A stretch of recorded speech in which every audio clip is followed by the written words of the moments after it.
Seja bem-vindo ao canal Redemption News. Se inscreva no canal, ative o sininho e compartilhe. Deixe seu comentário.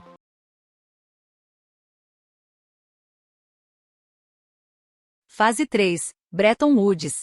Em 1941, a economia americana era impulsionada pela guerra, financiada por um dólar americano inflacionado que era gasto no estrangeiro e trazido para casa em grandes quantidades. Lembre-se de que as guerras podem ter um efeito positivo na economia, desde que não sejam travadas nas suas terras. No final da guerra, os Estados Unidos possuíam 2/3 do ouro mundial e a Europa foi inundada com papel moeda. Isto levou à colaboração de líderes mundiais que se reuniram em Bretton Woods, New Hampshire, para conceber um novo padrão monetário global. A partir de agora, o dólar americano reinará como a melhor moeda global. Não havia proporção de reserva de ouro e os americanos ainda estavam proibidos de possuir ouro. Mas graças às vastas reservas de ouro do país e ao excedente comercial que favorece fortemente os Estados Unidos, os estrangeiros podem continuar a trocar dólares por ouro. Fase 4. Guerra sem fim. Após a Segunda Guerra Mundial, os Estados Unidos foram a única potência industrial que ficou desfeita pelo conflito.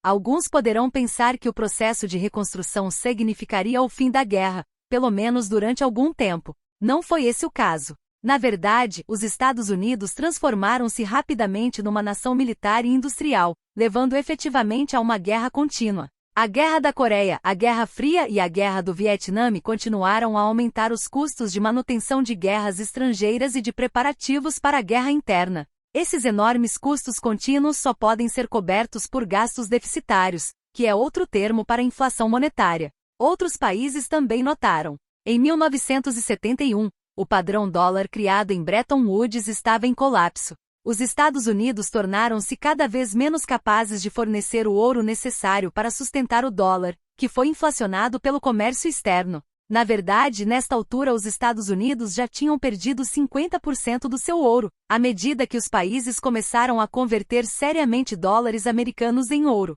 A implacável diluição fiduciária resultou na impressão de 12 vezes mais dólares do que os legalmente garantidos pelas participações em ouro dos Estados Unidos. Fase 5. Inflação perpétua. O desequilíbrio comercial entre o dólar e o ouro colocou o presidente Nixon numa situação tão difícil que não viu outra opção senão renegar os compromissos norte-americanos em relação ao ouro e ao dólar. Ele fechou a janela dourada em agosto de 1971. Os estrangeiros não podiam mais trocar dólares por ouro a uma taxa fixa e o preço do ouro podia flutuar. O dólar americano tornou-se uma moeda fiduciária pura, completamente dissociada de qualquer reserva real de valor, sem limites de inflação. Isso minou a credibilidade da moeda. Algo precisava ser feito e nasceram os petrodólares.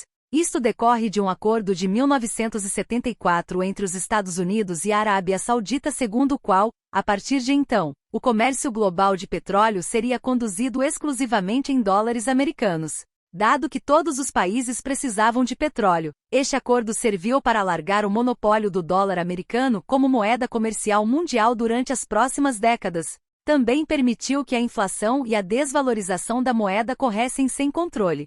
Desde 1974, o dólar perdeu cerca de 80% do seu poder de compra. Fase 6. Situação actual. Nos últimos anos, a dívida federal dos Estados Unidos disparou para mais de 20 bilhões de dólares e a inflação monetária está a acelerar rapidamente. O sistema do petrodólar tem sido mantido até hoje, mas os dias do petrodólar estão contados, especialmente tendo em conta a emergência da China como o maior importador de petróleo do mundo e o recente lançamento de uma bolsa de petróleo baseada no renminbi, no esforço para fazer a transição da moeda mundial de comércio de petróleo. O déficit comercial dos Estados Unidos, que atingiu dezenas de milhares de milhões de dólares por ano desde 2000, deixou os países estrangeiros cada vez mais nervosos quanto ao valor dos dólares que acumularam. Isto poderia abrir caminho para o comércio de petróleo apoiado pelo ouro no futuro. A história ensina-nos que quando os governos inflacionam as suas moedas para além de um certo ponto, a confiança do público e do mercado evapora-se.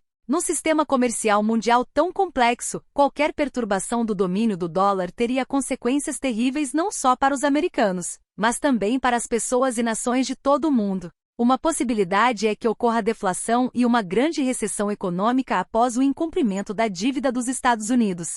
A Reserva Federal ainda tem em mente a década de 1930 e teme as consequências mais do que qualquer outra coisa. Mas a alternativa à hiperinflação poderia ser ainda pior, pense no Zimbabwe. Mas em algum momento talvez tenhamos que escolher o nosso veneno. Fase 7, amanhã. Na fase final de um império, a moeda entra sempre em colapso total e a má alocação de capital deve ser forçadamente expulsa do sistema. Sob tais circunstâncias, a história mostra que os países afetados devem regressar a alguns critérios fixos de avaliação monetária. O padrão ouro pode ser reconsiderado. Ou, quem sabe, pode envolver inovações tecnológicas como moedas virtuais. A única coisa certa é que esse dia de ajuste de contas chegará. Pode demorar mais do que se imagina e não há nada que você possa fazer para evitá-lo. Estamos à beira da maior transferência de riqueza da história, da maior oportunidade da história. Mike Maloney. Segredos ocultos do dinheiro, episódio 3, da crise do dólar à oportunidade de ouro. No episódio 3, você aprenderá que o padrão dólar está desenvolvendo sérias rachaduras e provavelmente se romperá durante a próxima década. Como isso afetará você? Segredos ocultos do dinheiro, episódio 3, da crise do dólar à oportunidade de ouro. Os segredos ocultos do dinheiro, episódio 3, da crise do dólar à oportunidade de ouro. Bem-vindo ao episódio 3 de Os Segredos Ocultos do Dinheiro, de Michael Maloney. Mike falou num evento em Singapura e foi convidado a dar a sua opinião sobre o futuro do dólar americano.